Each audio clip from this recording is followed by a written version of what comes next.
حضرت امام حسین رضی اللہ تعالیٰ عنہ یہ حضور کی اولاد پاک ہیں. پیروں کو نا تھوڑی مٹی لگ گئی. عمر جوانی کی تھی، داڑھی مبارک ساری سیاہ تھی، کالی تھی. حضرت ابو ہریرہ ان سے سالوں بڑے تھے، امیر المومنین فی الحدیث. حضرت ابو ہریرہ نے دیکھا کہ امام حسین کے مقدس قدموں کو مٹی لگ گئی. کسی سے بھی کہا جا سکتا تھا ذرا امام صاحب کی توجہ کرانا، یہ ذرا مٹی اتار دینا، لیکن حضرت ابو ہریرہ جھٹ سے اٹھے، اپنی پگڑی کھولی، اس کا پلو لیا اور حضرت امام حسین کے پیروں سے مٹی صاف کرنی شروع کر دی. کیوں کہ اہل فضل ہی کسی کی فضیلت کو جان سکتا ہے، عزت والا ہی کسی کو عزت دیتا ہے. جس کے پاس وقار ہو. او میرے سنگیو، لوگوں کی باتوں میں نہ آنا، یہ تمہیں الجھا دیں گے، یہ تمہیں تفریق میں ڈال دیں گے، یہ انتشار برپا کریں گے. یہ وہ حسین جماعت ہے جو حضور کے سامنے بیٹھا کرتی تھی. ان سے پیار کرنا، ان سے محبت کرنا. آپ کبھی ترمذی کی ایک حدیث پڑھیں تو مر جانے کو جی کرتا ہے. حضور نے فرمایا تھا میرے صحابہ کے بارے میں اللہ سے ڈرنا، میرے بعد انہیں اپنی زبانوں کا نشانہ نہ بنانا.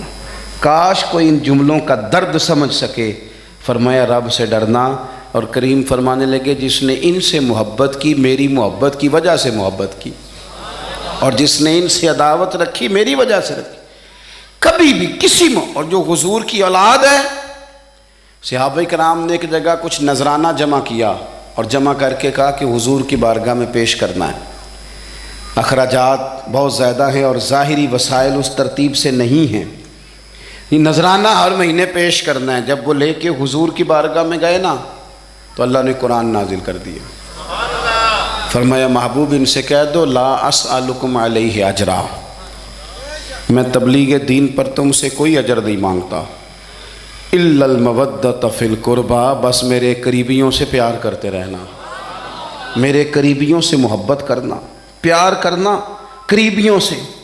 یہ علی المرتضیٰ ہیں، یہ فاطمہ ہیں، یہ ان کا خاندان ہے، یہ ختیجہ ہیں، یہ عائشہ ہیں، یہ میمونہ ہیں، یہ حفصہ ہیں.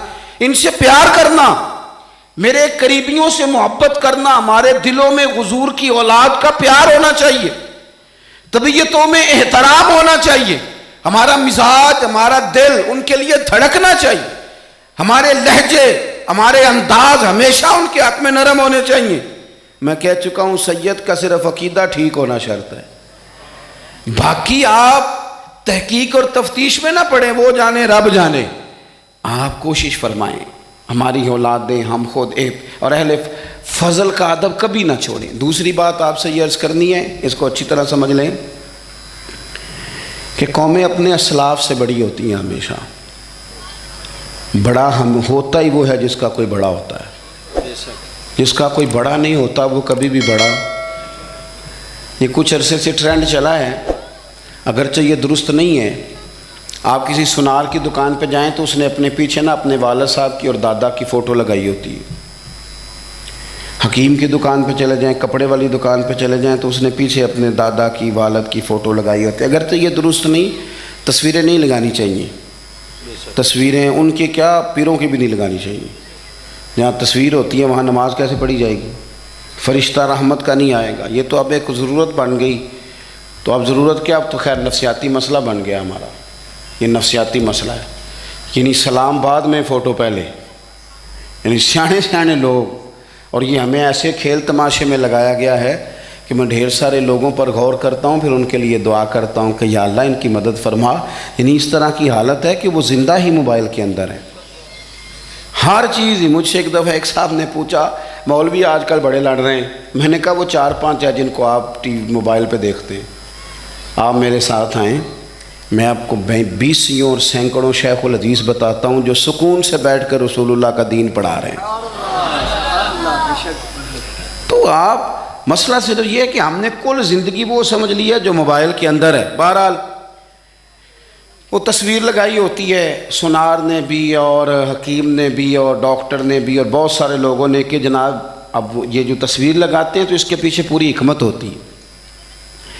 آپ ان سے پوچھتے ہیں یہ فوٹو کیوں لگائی ہے تو وہ کہتے ہیں ہم یہ بتانا چاہتے ہیں کہ یہ کام آج نہیں ہم نے شروع کیا، ہمارا شجرہ پرانا ہے، ہمارے باپ دادا سارے یہی کام کرتے تھے، ہمارا خاندانی ورثہ ہے. وہ ثابت یہ کرنا چاہتے ہیں کہ ہم پیچھے سے ہمارا ایک سلسلہ آ رہا ہے.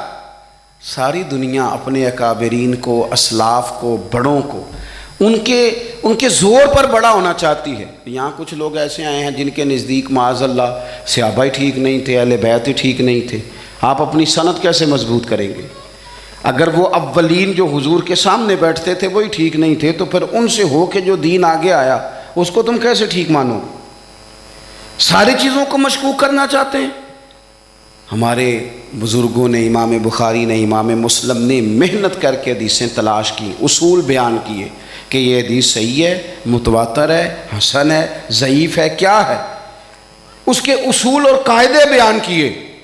اور جب انہوں نے خود پوری تحقیق کی، آپ تھوڑی سی، آپ مشکل بات نہیں کر رہا، تھوڑی سی آپ غور کریں گے، انہوں نے سینکڑوں میل کا سفر کیا، گھوڑوں پہ، پیدل، اونٹوں پہ، ریسرچ کر کے بتایا کہ یہ حدیث بالکل درست ہے، اپنی سند کے اعتبار سے، متن کے اعتبار سے یہ متواتر درجے کی ہے. انہوں نے پوری ریسرچ کی.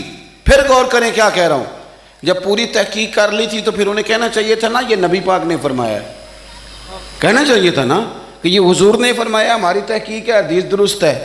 لیکن کسی نے بھی ڈائریکٹ نہیں کہا. انہوں نے جب بھی کہا کہنے لگے حضرت عبداللہ ابن عمر فرماتے ہیں کہ حضور نے یوں فرمایا، حضرت انس بن مالک فرماتے ہیں کہ حضور نے یوں فرمایا، حضرت جناب سیدہ عائشہ صدیقہ فرماتی ہیں یوں حضور نے فرمایا، حضرت ابو ہریرہ فرماتے ہیں یوں حضور نے فرمایا. انہوں نے نا پہلے اس صحابی کا نام لیا جنہوں نے وہ بات اپنے سینے میں محفوظ کی. کیا بتایا انہوں نے ہمیں کہ ہم دنیا گھوم آئے ہیں، ریسرچ کر آئے ہیں، تلاش و بسیار کے بعد اس نتیجے پہ پہنچے ہیں کہ دین کا اصل فیض وہی ہے جو صحابہ اور اہل بیت کے سینوں سے ہو کے امت کو نصیب ہوا ہے.